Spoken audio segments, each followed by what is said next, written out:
اللهم صل على سيدنا محمد يا رب صل وسلم دائما أبدا على حبيبي. دانتوں کی صفائی کا حکم دیا.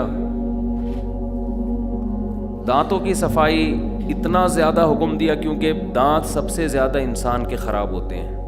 جب بھی کھائے گا تو کچھ نہ کچھ دانتوں میں لگا رہ جائے گا کہ نہیں لگا رہ جائے گا. بار بار حکم دیا مسواک کرنے کا. یہ بات خوب سمجھ لیں, کھانے کے بعد مسواک نہیں ہے, کھانے کے بعد خلال کا حکم ہے. خلال کا مطلب جو کچھ دانتوں میں پھنس گیا ہے آپ اس کو دھاگے سے نکالیں. ہمارے نبی صلی اللہ علیہ وسلم کھجور کی چھال کا جو تنکا ہوتا ہے نا اس سے خلال کیا کرتے تھے. سمجھتے ہیں کہ نہیں سمجھتے؟ اور خلال میں جب بھی کھانا کھائیں تو اس کے فوراً بعد خلال, یہ سنت ہے نبی صلی اللہ علیہ وسلم کی. ہمارے شیخ حضرت مفتی رشید احمد صاحب رحمہ اللہ تعالیٰ کھانے کے بعد باقاعدہ شیشے کے سامنے کھڑے ہو کر خلال کرتے تھے. دانتوں میں جو کچھ پھنسا ہے اس کو نکالا جائے. اس سے دانتوں کی لائف بڑھ جاتی ہے. لیکن یہ ابھی میرا موضوع نہیں ہے, چھوٹی سی بات کر کے میں ٹاپک کی طرف آتا ہوں. خلال کی بات آئی ہے. بہت سے لوگ دانتوں میں خلال اس طرح سے کرتے ہیں کہ دانت کا بیڑا غرق کر دیتے ہیں. اتنے بڑے بڑے کھڈے سوراخ دانتوں میں کر دیتے ہیں, تیلیاں گھسیڑ رہے ہوتے ہیں اندر نا, یوں کر جیسے کوئی گٹر لائن ہے جو تم صاف کر رہے ہو. اس سے اور خلا پیدا ہو جاتا ہے, مسوڑوں کے اندر خلا پیدا ہو جاتا ہے اور چیزیں پھنسنا شروع ہو جاتی ہیں. دانت کے خلال کا طریقہ یہ ہے کہ آپ بہت اوپر سے کریں, زیادہ گھسیڑے نہیں اندر اس کو. کوئی چیز پھنسی ہوئی ہے نا, اوپر والے دانت میں کیا کرنا ہے, اوپر سے نیچے کی طرف, نیچے سے اوپر نہ لے کے جائیں. نیچے والے دانت میں کیا کرنا ہے, یہ چیزیں عام طور پہ نوجوانوں کو پتہ نہیں چلتی, وہ کر کے نا دانتوں کا بیڑا غرق کر چکے ہوتے ہیں, اور سنت کے نام پہ. نیچے والے دانت میں نیچے سے اوپر, اوپر والے دانت میں اوپر سے نیچے, اور گھسیڑنا نہیں ہے اندر, ہلکا ہلکا. اور بہتر تو یہ ہے کہ دھاگے آج کل آ رہے ہیں نا, کیا کہتے ہیں اس کو, ڈینٹل فلاس, اس کے ذریعے آپ کر سکتے ہیں. تو یہ نا یہ کیا. ایک بات. دوسری بات, کھانا کھا کے نا سب کے سامنے نہ شروع ہو جایا کریں. ایسا بھی ہم نے دیکھا, دعوت کھائی, ادھر دانت کس طرح ان کے سامنے, اس کو گھن آتی ہے سامنے والے کو, تو کیا کر رہا ہے. تمیز بھی کوئی چیز ہوتی ہے نا جو مارکیٹ میں شارٹ ہوتی جا رہی ہے.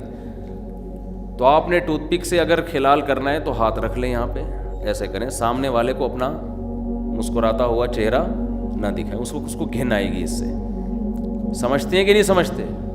بچوں کو بچپن سے ان چیزوں کا عادت ڈالنے چاہیے. ہم لوگوں کو دیکھ رہے ہیں اتنے دانت خراب ہو رہے ہیں, اتنے دانت. اللہ کا شکر ہے میں زندگی میں ایک دفعہ ڈینٹسٹ کے پاس گیا ہوں, وہ بھی اپنی غلطی سے نہیں, وہ بھی اس لیے کہ عقل داڑھ ٹیڑھی نکل گئی تھی. اب وہ تو قدرت کی طرف سے ہے نا, وہ قدرت کی طرف سے ہے. ورنہ آج کل ہم دیکھ رہے ہیں کہ ہر دوسرا آدمی کہاں جا رہا ہے, ڈینٹسٹ. حالانکہ ٹوتھ پیسٹ بھی کر رہے ہیں, رگڑ بھی رہے ہیں صبح شام. اتنے دانتوں کی صفائی کے پہلے لوگوں کے پاس آلات نہیں تھے جتنے اب ہیں, بیڑا غرق ہو رہا ہے دانتوں کا. اس کی وجہ یہ ہے کہ تمیز سے کام تھوڑا کیا جائے وہ اچھا ہوتا ہے. بغیر تمیز کے صبح شام رگڑتے رہو گے, تیزاب سے بھی کلیاں کرتے رہو گے, فائدہ نہیں ہوگا. سمجھتے ہو کہ نہیں سمجھتے؟ تو آپ نے ایک تو نیم کی مسواک استعمال کریں. نیم کی مسواک بہت بہترین چیز ہے دانتوں کے لیے. کوئی ٹوتھ پیسٹ, ٹوتھ برش نیم کی مسواک کا متبادل نہیں ہے. اور ایسے کیا کریں کہ یہ جو مسواک, کراچی میں نیم بہت اعلیٰ کوالٹی کا ہے, ورنہ بعض جگہوں پہ نیم میں وہ کڑواہٹ نہیں ہوتی. تو آپ نے کیا کیا, اپنے ایک انگلی کے برابر جو ہے نا موٹائی میں, جو آپ کو جیسا لگے, اس میں کوئی وہ نہیں ہے, آپ نے شاخیں ایک خاص ترتیب سے کاٹ کے گھر میں رکھ لیں. آپ 5-10 لکڑیاں اتنی آپ نے شاخیں کاٹ کے رکھ لیں. وہ 2-4 دن میں خشک ہو جائیں گی. خشک ہونے کا فائدہ یہ ہوتا ہے پھر اس کا برش بن جاتا ہے آرام سے. سمجھتے ہو کہ نہیں سمجھتے؟ تو آپ نے کیا کرنا ہے, صبح جب اٹھے آپ تو وہ نیم کی مسواک نبی صلی اللہ علیہ وسلم صبح اٹھتے ہی اٹھنے کی دعا پڑھتے، الحمدللہ الذی احیانا بعد ما اماتنا والیہ النشور، تمام تعریفیں اس اللہ کے لیے ہیں جس نے ہمیں موت کے بعد دوبارہ زندہ کیا۔ کتنا اچھا لگتا ہے اٹھتے ہی سب سے پہلے انسان اللہ کا نام لے، موت کے بعد دوبارہ زندہ کیا، وَإِلَيْهِ النُّشُورُ، اور ایک دن ہم نے دوبارہ اٹھنا ہے اسی کے پاس۔ اس طرح ہم قبر سے بھی ایک دن اٹھیں گے، جیسے بستر پہ سوتے ہیں ہمیشہ کے لیے نہیں سوتے، ایسے ہی قبر میں جب سوئیں گے تو بھی ہمیشہ کے لیے نہیں۔ ایک دن آئے گا فرشتہ، چل بھائی اٹھ جا، بہت سو لیے، حساب دے اب جو کچھ کر کے آیا ہے۔ یا وئی وہ کیا ہے سورہ یاسین میں، من بعثنا من مرقدنا، کافر کہے گا ہائے بدبختی، کس نے ہماری خوابگاہوں سے ہمیں جگا دیا۔ یہ خوابگاہ اس لیے کہا ہے کہ جب قیامت کا پہلا سور پھونکا جائے گا نا، تو جو عذاب قبر کسی کو ہو رہا تھا، ثواب ہو رہا تھا، وہ بھی ختم ہو جائے گا، بالکل سب ختم۔ پھر کتنا عرصہ اللہ ہی جانتے ہیں، دوبارہ جب سور پھونکا جائے گا تو یہ جو درمیان کا ٹائم تھا، قیامت کا پہلا اور دوسرا سور، اس کے درمیان کا جو ٹائم تھا، یہ ٹائم میں کائنات ساکت ہوگی، کچھ بھی نہیں ہوگا اس دوران، نہ کوئی عذاب نہ ثواب، روحیں بھی بے ہوش ہو چکی ہوں گی۔ اس کو اللہ نے سونے سے تعبیر کیا ہے۔ پھر جب دوسرا سور پھونکا جائے گا تو پھر لوگ کہیں گے ہمیں ہماری خوابگاہوں سے کس نے جگا دی، ہم تو سمجھ رہے تھے کہ ہم ہمیشہ کے لیے سو گئے ہیں۔ جیسے آپ گہری نیند سو رہے ہو نا، کوئی آ کے آپ کو اٹھا دے تو آپ حیران ہوتے ہو، یہ ایک دم ہو کیا گیا ہے میرے ساتھ، میں کہاں تھا ایک دم، میں کیسے، یہ کون سی زندگی ہے، یہ کون سا جہان ہے۔ تو نبی صلی اللہ علیہ وسلم دعا پڑھتے، تو اس کے بعد جو آپ کا سب سے پہلا عمل ہوتا وہ کیا ہوتا؟ مسواک۔ قضائے حاجت سے پہلے بھی آپ کیا فرماتے؟ مسواک۔ اور کیسے؟ یہ جو آج کل مسواکوں کا جس طرح سے استعمال ہو رہا ہے، یہ بھی دانتوں کو بیڑا غرق کرنے کا بہت بہترین طریقہ ہے، خوب سمجھ لیں۔ کیونکہ ایک مسواک کا ایک برش بار بار استعمال ہوتا ہے، پانی لگتا ہے، اس میں سڑان پیدا ہوتی ہے، اسمیل پیدا ہوتی ہے، پانی لگ کے، نمی لگ کے، اور مسواکیں بھی پرانی عجیب ہی حساب چل رہا ہے مارکیٹ میں۔ اور کچھ مسواکیں تو ایسی ہیں ان میں مسواک کے علاوہ سب کچھ ہے، ڈنڈیاں ہیں، وہ مشہور بہت ہیں جی۔ یہ زیتون کی مسواک ہے، ٹھیک ہے استعمال کرتے ہیں لوگ، زیتون کی نہ کرنے سے بہتر ہے، لیکن وہ نیم کی مسواک استعمال کریں۔ یہ پیلو کی مسواک نہیں ہوتی جو بہت تیز ہوتی ہے۔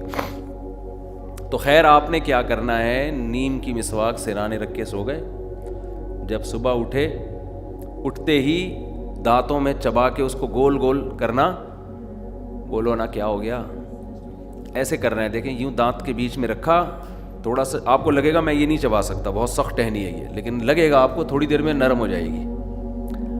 چبانا شروع کیا اور گھمانا شروع کیا، چاروں طرف سے نا ہلکی ہلکی نرم ہوگی۔ یہ آپ یہ نہ سمجھیں یہ ٹائم ضائع ہو رہا ہے آپ کا، ایک تو مسواک کا ثواب ملنا بھی شروع ہو گیا اور دانت آپ کے صاف ہونا شروع ہو چکے ہیں اس عمل کے دوران۔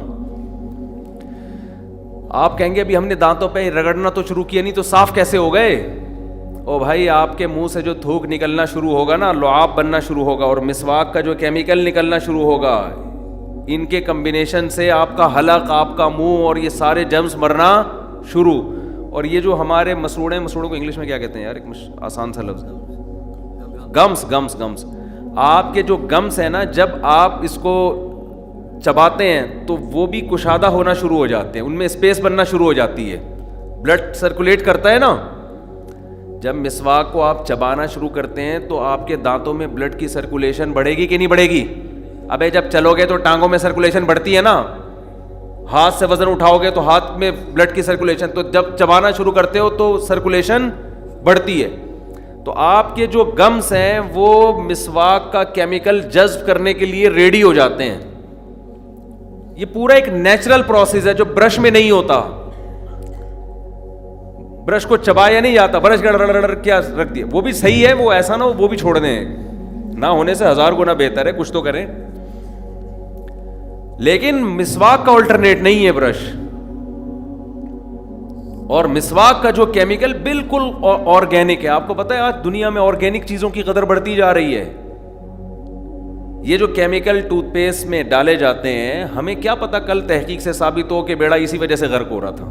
ٹھیک ہے, میں نہیں کہہ رہا, میں کسی ٹوتھ پیسٹ پہ الزام نہیں لگا رہا, لیکن یہ انسانوں کی بنائی ہوئی چیزیں ہیں, صحیح بھی ہو سکتی ہیں, فائدہ مند بھی ہو سکتی ہیں, اور سائیڈ افیکٹ بھی ہو سکتے ہیں.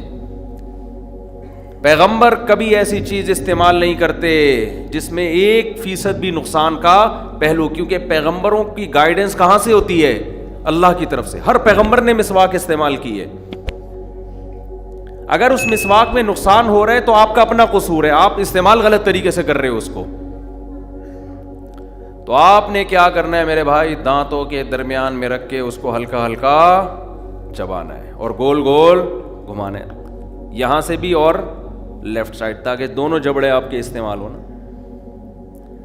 تو اس سے کیا ہوگا کہ آپ کے گمز میں وہ کیمیکل جذب کرنے کی صلاحیت بڑھے گی, اور آپ کے دانت تیار ہو جائیں گے کہ ہمیں صاف کرو.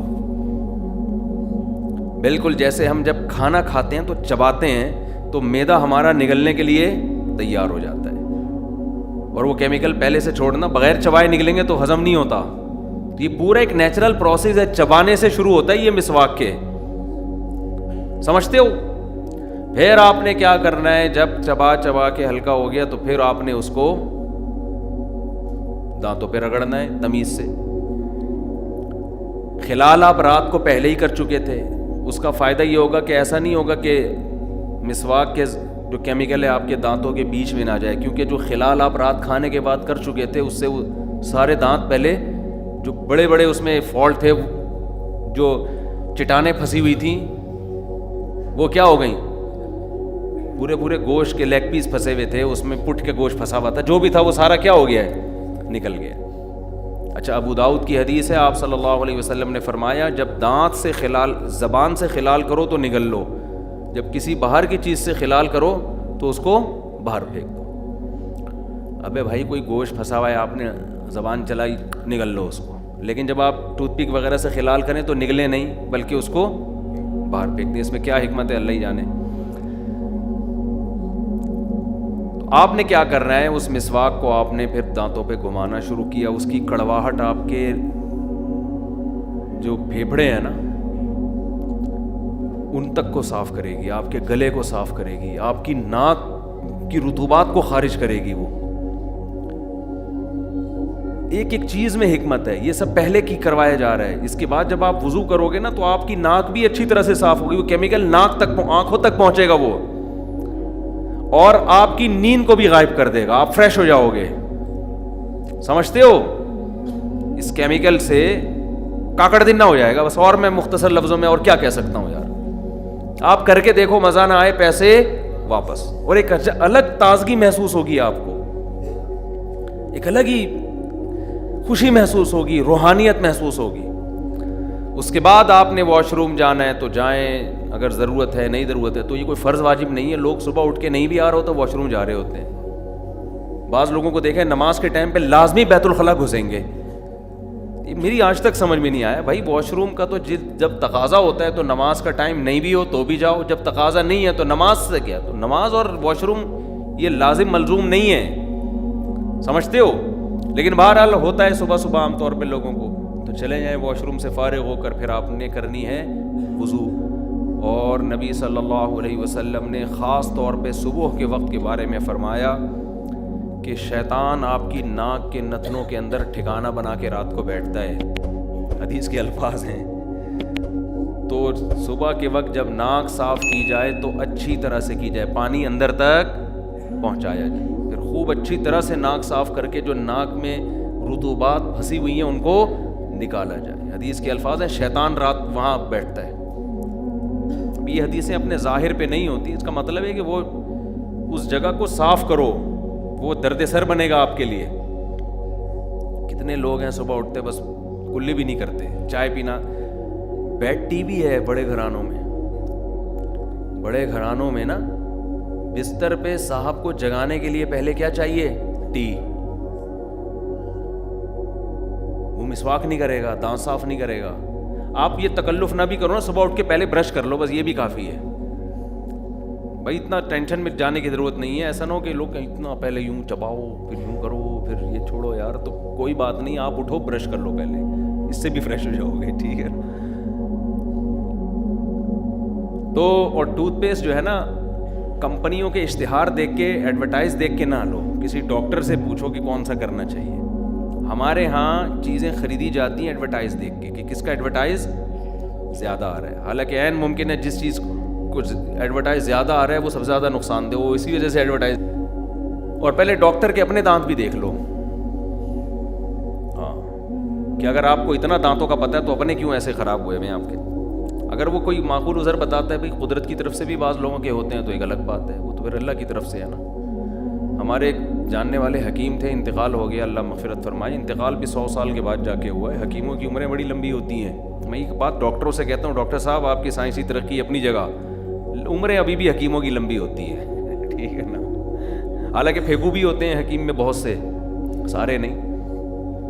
غلط علاج بھی بعض کر رہے ہوتے ہیں, ڈرامے باز بھی بہت ہے, لیکن عمر کس کی لمبی ہوگی؟ حکیم. صحت خوش مزاج ہوگا حکیم. جب آپ ملیں گے لگے گا یار بندے سے مل کے آ رہا ہوں, ایسا لگے گا دماغ بھی اس کا فریش ہے. ڈاکٹر سے ملیں گے تھوڑی دیر میں آپ کو ٹینشن ہونا شروع, عام طور پہ. تو میں نے ڈاکٹروں سے وجہ پوچھی, بھائی ترقی تو میڈیکل سائنس نے بہت زیادہ کی ہے, لیکن صحتیں کس کی حکیموں کی اچھی ہیں. تو ڈاکٹر اس کی وجوہات بھی بیان کرتے ہیں, اور وہ صحیح وجہ ہے کہ حکیموں کی لائف نا نیچر کے زیادہ قریب ہوتی ہے. میڈیسن سے اپنے آپ کو بلا وجہ بلا ضرورت, دواؤں سے اپنے آپ کو, تمام دوائیں بچوں کی پہنچ سے دور رکھے ہیں نا, تو تمام دوائیں بڑوں کی پہنچ سے بھی دور رکھی ہوئی ہوتی ہیں انہوں نے, ٹھیک ہے. اور یہی چھوٹے موٹی چیزیں, نزلہ ہو گیا تو وہ پی لیا بنفشہ شہتوت, ٹھیک ہے نا, جو شاندہ پی لیا بنفشہ شہتوت. دیکھو شہتوت کا بنتا ہے, شہتوت کیسی خاندانی چیز ہے یار, اتنی زبردست چیز ہے نا.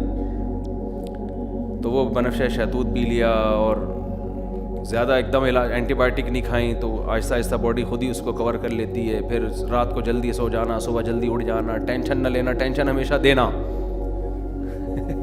جتنے مریض ہیں ان کو ہمیشہ ٹینشن دینا, نفس پکڑ کے ٹینشن دینا شروع کر دیتے ہیں. آپ کا تو میرا بھی صحیح نہیں ہے. ایک بوڑھا آدمی گیا بیچارہ کسی حکیم کے پاس نا, تو حکیم سے کہنے لگا کہ مجھے کھانسی بہت ہو رہی ہے. حکیم صاحب نے کہا بڑھاپا ہے, ظاہر ہے بڑھاپے میں تو ہوگی کھانسی. اس نے کہا حکیم صاحب جوڑوں میں بھی درد رہنے لگا ہے. حکیم صاحب نے کہا بڑھاپا ہے, بڑھاپا ہے, اب یہ ٹھیک ہونے کی عمر نہیں ہے, بڑھاپا ہے. حکیم صاحب میں چلتا ہوں تھوڑا سا ادھر بھی کمر میں بھی پین شروع ہو جاتا ہے. حکیم صاحب نے کہا بڑھاپا ہے. حکیم صاحب نے, وہ بوڑھے کو غصہ آنا شروع ہو گیا, یار کوئی علاج بتاؤ یار. تو بوڑھے آدمی کو غصہ آ کے حکیم صاحب سے کہتے کیا بڑھاپا لگا کے رکھا ہوا ہے یار, ہر بات میں بڑھاپا. حکیم صاحب نے کہا یہ بھی بڑھاپا ہے. جو آپ کو غصہ آ گیا نا, ایک دم ایکسائٹیڈ ہو رہے ہو, تو دیکھو کیا کر رہے ہیں, ٹینشن دے رہے ہیں. ایسے ایسے نسخے بتائیں گے, آدمی کہے گا بھائی یار میں بیماری ٹھیک ہوں. ایک حکیم صاحب کے پاس, ہمارے جاننے والے حکیم تھے, ان کے پاس ایک پیشنٹ گیا, کہنے لگا کہ کیلشیم کی کمی ہے نا. حکیم صاحب نے کہا اچھا نسخے بڑے خاندانی ہوتے ہیں بعضوں کے پاس, لیکن وہ کون بنائے بیٹھ کے. حکیم صاحب نے کہا یہ جو انڈا ہے نا اس کا چھلکا, مجھے پورا بھی یاد بھی نہیں, 15-20 سال پرانی بات ہے, یہ انڈے کا چھلکا لو, چھلکے کو کھرل کرو, کھرل کر کے پتہ نہیں کون سا اس میں کشتہ ملاؤ, پھر اس کو مٹکے کے اندر دفن کر دو, 6 مہینے بعد نکالو, پھر اس میں پتہ نہیں اتنا دودھ ملاؤ, کیا کرو, وہ اتنا لمبا. اس نے کہا میں ہڈیوں کے کیلشیم کے بغیر ہی ٹھیک ہوں, میں ہڈیوں سمجھ رہے. لیکن بہرحال بیاض کبیر نام کی ایک کتاب ہے حکمت پر, ہندوستان میں لکھی گئی ہے, بہت خاندانی کتاب ہے. اس سے آپ کو اندازہ ہوگا کہ حکیموں کی ریسرچ کتنی ہوا کرتی تھی, کتنی ریسرچ ہوا کرتی تھی. تو آج دیکھو کیسے کیسے عطائی 2 نمبر قسم کے لوگ اس فیلڈ میں گھس گئے ہیں. لیکن کتابیں پڑھ کے خود سے نہ کھانا شروع کر دیں کیلشیم کے لیے, جب تک یا تو کسی ڈاکٹر سے دوا لیں سیدھا انسان کے بچوں کی طرح, یا کوئی صحیح ریلائبل حکیم ہو جو کسی ادارے سے پڑھا ہوا ہو. پراپر ادارے کے پڑھے ہوئے آدمی میں غلطی کا امکان کم ہوتا ہے. پیچھے پورا انسٹیٹیوٹ ہے, ادارہ ہے, وہ کوئی ایسی چیز مارکیٹ میں نہیں لائے گا جو کسی کو پتہ ہی نہیں ہے. اچھا خیر ہم کہاں چلے گئے, تو نبی صلی اللہ ہمیں یہ بتا رہا تھا کہ آپ صبح اٹھ کے جب اس طرح سے خاندانی طریقے سے مسواک کریں گے, مزہ نہ آئے پیسے واپس, آپ کے منہ میں خوشبو پیدا ہوگی. دیکھو ٹوتھ پیسٹ کی خوشبو نہیں ہوتی, ٹوتھ پیسٹ آپ کے منہ کی بدبو کو دور تو کر دیتا ہے, لیکن اس میں خوشبو نہیں ہوتی. مسواک والے جو ہوتے ہیں نا, ان کے قریب جاؤ, ایک الگ سے آپ کو اچھی اسمیل آئے گی, اس میں ایک الگ سے معدے تک کو فائدہ پہنچاتی ہے نیم کی مسواک, پیٹ کو فائدہ پہنچاتی ہے. مفتی طارق مسعود صاحب کے بیانات سننے کے لیے youtube.com/مفتی طارق مسعود کو سبسکرائب کریں, اور اگر آپ لائیو ویڈیو کو کبھی بھی مس نہیں کرنا چاہتے ہیں تو سبسکرائب کرنے کے بعد بیل آئیکن پہ کلک کرنا مت بھولیں. جزاک اللہ.